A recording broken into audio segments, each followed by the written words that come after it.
11월 22일 장전 시청입니다. 요 3대 지수는 엔비디아의 실적 발표와 FOMC 의사록 공개에 소폭 조정이 나오면서 하락 마감을 했습니다. 그동안에 너무 강한 탄력이 나오기도 했고, 특히 엔비디아 실적 발표가 오늘 시장이 끝나고 공개가 되었기 때문에 어느 정도의 관망세가 지속되었다. 사실 엔비디아 현재 $500까지 연초 대비해서 한 250% 이상 올라가는 모습을 보였기 때문에 엔비디아가 아무리 긍정적인 실적을 내더라도 추가적으로 올라갈 수 있을까라는 투자자들의 좀 걱정 어린 그런 매도세가 장 초반에 나오게 되면서 엔비디아가 하락 마감했고, 실적 발표는 뭐 좋게 나왔습니다. 대부분의 투자자들이 생각한 만큼 뭐 좋게 나왔는데, 이제 이 엔비디아의 높은 PER을 과연 내년과 내후년의 경기 둔화 우려가 있음에도 불구하고 시장에서 그 가치평가를 맞춰줄 수 있을 것인가, 거기에 대한 투자 심리가 조금 더 어느 정도까지 이루어질 수 있는지, 아니면 정말 $800까지 올라갈 수 있는지 확인할 필요가 있는 것 같은데, 일단은 시간에서도 단기적인 조정이 나오고 있는데,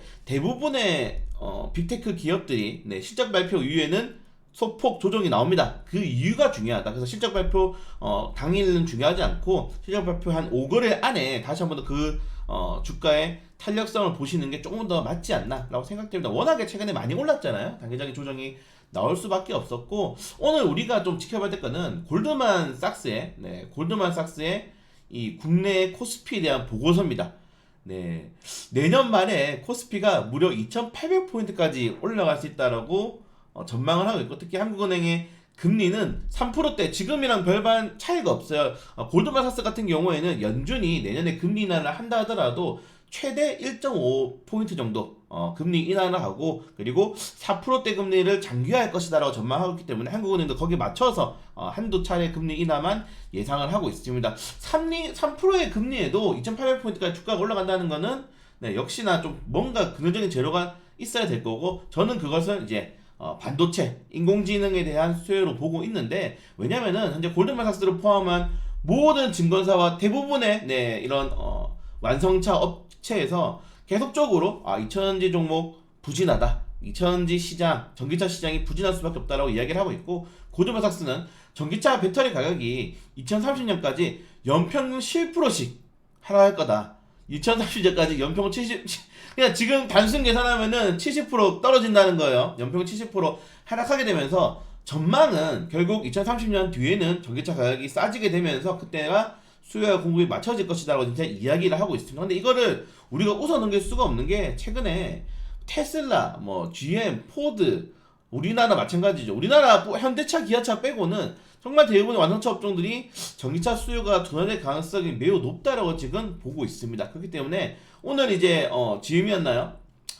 포드였나요? 오늘 포드도 전기차 그 배터리 공장을 조금 축소해가지고 보수적으로 운영하겠다. 지금 포드 같은 경우에는 지지난주에 이미 이 LG에너솔루션과 합작 공장을 취소했습니다. 돌연 취소하게 되면서 그 이후로 전기차 수요가 둔화될 거라고 입장을 밝혔는데, 그때 이어서 또다시 지금 수요 둔화를 이야기를 하고 있기 때문에 과연 이 2,800포인트는 어떤 걸 올릴 것이냐, 저는 반도체로 보고 있습니다. 그리고 이 배터리 가격의 하락으로 인해서 지금 당장의 2차전지 종목들에 대한 단기적인 반등은 그렇게 쉽지 않아 보인다.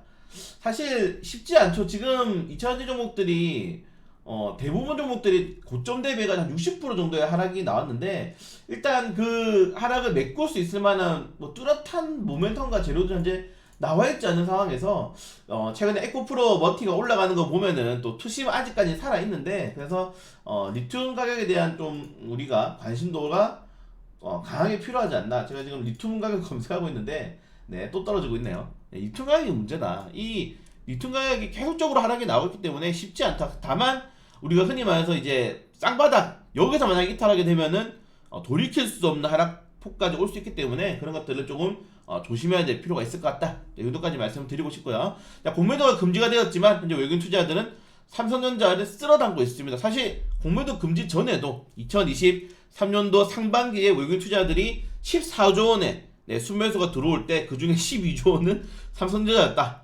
삼성전자가 결국 이번 이 인공지능 수혜가 어느 정도까지 실적으로 받쳐줄 수 있고 빠르게 실적을 턴어라운드 할 수 있을지가 주요 포인트가 이게 돼야지 2,800포인트까지 갈 수 있지 않을까 생각이 됩니다. 그걸 제외하고는 오늘 큰 이슈는 많이 없었어요. 미국 국채금리가 좀 조정이 나왔는데 네, 최근에 30년물에 이어서 20년물까지 뭐 응착률이 나쁘지 않게 나왔다. 이렇게 뉴스가 나오게 되면서 조정이 나왔다. 그래서 최근에 원래 우리가 주식을 배울 때는 국채금리가 떨어지면 주식시장이 올라야 되는데 최근에는 국채금리가 올라도 주식시장이 오르고 국채금리가 떨어져도 주식시장이 떨어지고 지금 정말 상식에 벗어난 그런 시장들이 만들어지고 있다는 점도 여러분들이 확인을 꼭 해주시면 좋을 것 같습니다.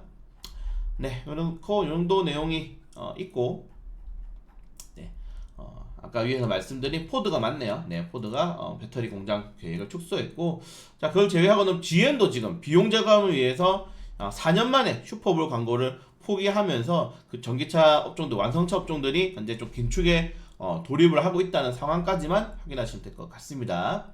네, 그리고 오늘 뭐 사실 큰 이슈가 많이 없었어요. 그래서 엑스포로 한번 재탕을 해보려고 합니다. 엑스포가 28일날 이제 네, 발표를 하게 되는데 오늘 한덕수 국무총리가 어제 엑스포 경쟁에서 막판 역전 승산이 있다. 지금 중동 같은 경우에는 전쟁 리스크가 아직 남아있잖아요. 물론 이거 전쟁 리스크를 오히려 엑스포를 하게 되면서 평화회담으로 돌릴 수가 있는 재료도 될 수 있는데 일단 마지막까지 파이팅 해보겠다 이렇게 이야기를 하고 있으니까 엑스포 관련해서 단기적으로 한번 이슈가 나올 수 있지 않을까 이렇게 생각하고 있는데 사실 안 나올 것 같기도 합니다. 최근에 뭐 한동훈 관련 테마주도 가겠죠 오늘도. 네. 그래서 너무 지금 한동훈 관련 테마를 2거래 연속으로 제가 주간 증시 월요일 화요일 계속 말씀을 드려서 좀 지긋지긋하고 좀 테마주가 50개가 넘어가서 이제 분석이 무의미해요. 무의미하기 때문에 오늘도 한동훈 관련 테마주 우리 뭐 인수웨브 가지고 있잖아요. 가지고 있어서 다른 테마주로 한번 이야기를 드렸습니다. 네, 그걸 제외하고는 뭐 큰 이슈가 오늘 없고, 네, 오늘 큰 이슈가 없고, 전체적인 시장이 쉬어갈 가능성이 높다는 점들, 그리고 뭐 큰 이슈 없으면은, 네, 한번 쉬어가는 것도 괜찮다. 오늘 쉬어가면서 좀 시장 대응하는 것도 괜찮다. 이 정도까지 좀 말씀을 드리면서, 네, 오늘 공격적으로 약간 매매를 하기에는 부담스럽지만, 우리는 그래도 매수를 해야죠. 환자들이니까. 9시 라이브 방송 찾아뵙도록 하겠습니다.